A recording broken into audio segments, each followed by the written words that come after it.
Wow, you like my present?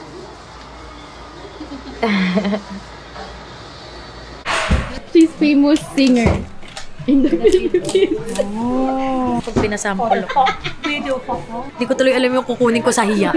Kaninong credit card ang makukuha? Kang, halika dito. We will have a game. Give me your credit card and ate will choose what credit card and then that one will pay. Bakit mo ko sinasali sa laro na yan?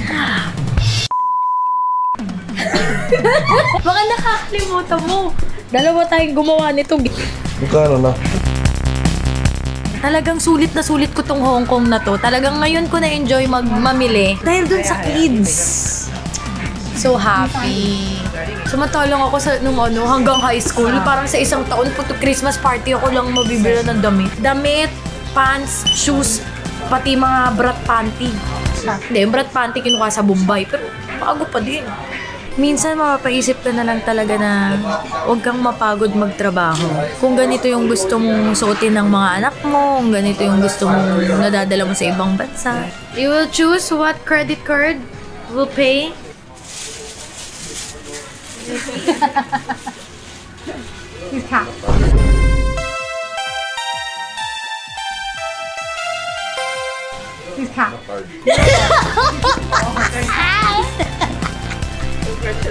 Congratulations! Yes! Safe, safe. Ay, sarap sa pakiramdam nung kinuha ko lahat ng gusto ko tapos hindi ako nagbayad. So mga babies, tulog na ang aking anak at magtatanggal na tayo ng mga box nito dahil hindi magkakasya sa aking maleta. So i-unbox ko siya para makita rin ni Ate Akar kasi excited din pag namimili ako. Yeah, so dito tayo mag-start sa Ralph Lauren. So ito yung kanyang shoes. Kasi hindi ko na iuwi yung mga box. Tingnan mo, te. Ito yung partner niya, te. Look, wala pa siyang ganito. Polo. Kasi wala silang polo ng papa niya. My baby Tokyo.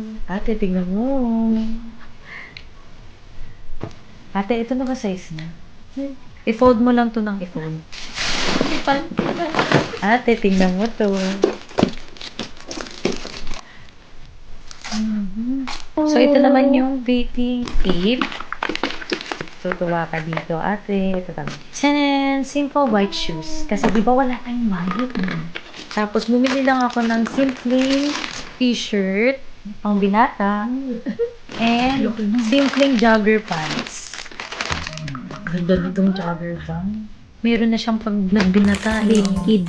Ito mga boss to guys. Iba lang yung paper bag. Kasi kadalasan, polo ang pinapaporma ko din sa batang yan. Gusto ko pag naka-jogger pants yan. Jogger pants. Akala mo lang malaki. Promise. Akala mo lang. Pag na-fold na yan, okay na, di ba?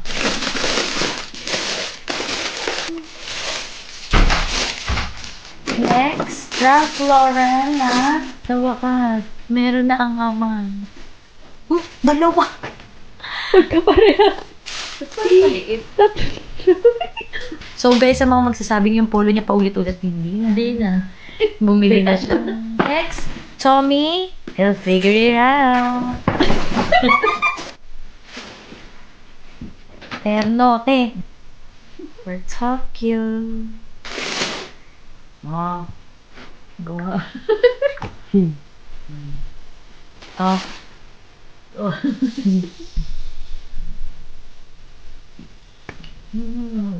Thank you.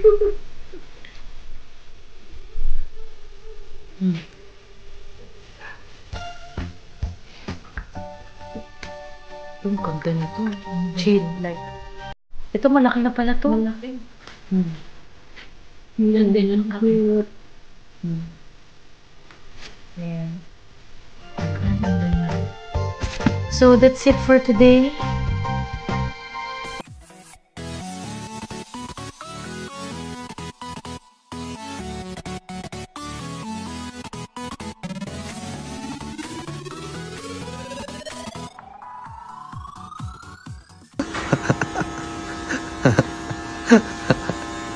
Pards, tulog ka na, Pards.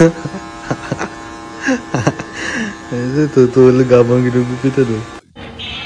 You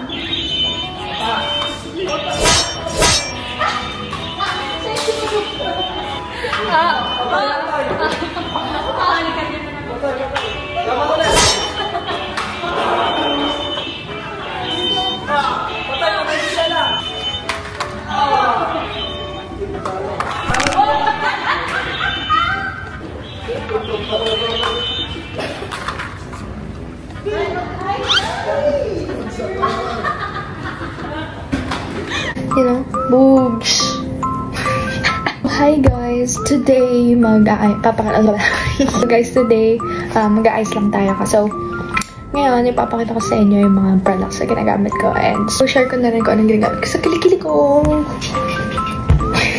So, yun, na-share ko rin naman dati na di talaga ako nag-makeup, di ba?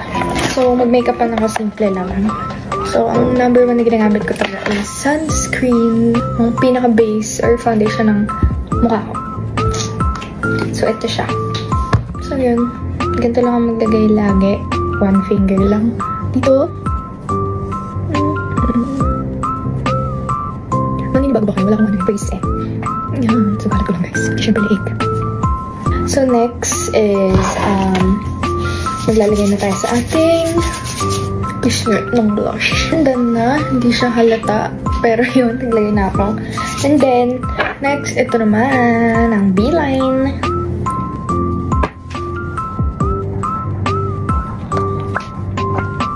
Ang shade na to ay hashtag. Pinagamit ko sa kilikole ko ay ito. Glow Coat as auxiliary cream. So, unti lang nilalagay ko. Parang ganito lang. And, yun. Tatalab na yan. Basta spread niya lang maigi. Mura lang rin to. And effective to.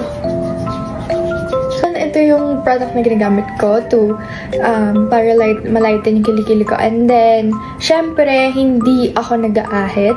Mag-ahit man ako, bihira. But most of the time, lagi ako nagpapawax ng kilikili. So, para mas okay yung tubo ng buhok sa kilikili. So, I recommend na mag-wax lang talaga kayo. And yan, syempre ito. So, lalagay kayo sa yellow basket para madali nang mahanap. If you're not subscribed to Team Payaman, why not? Coconut Paknot. Subscribe now and ring the notification bell. Gago!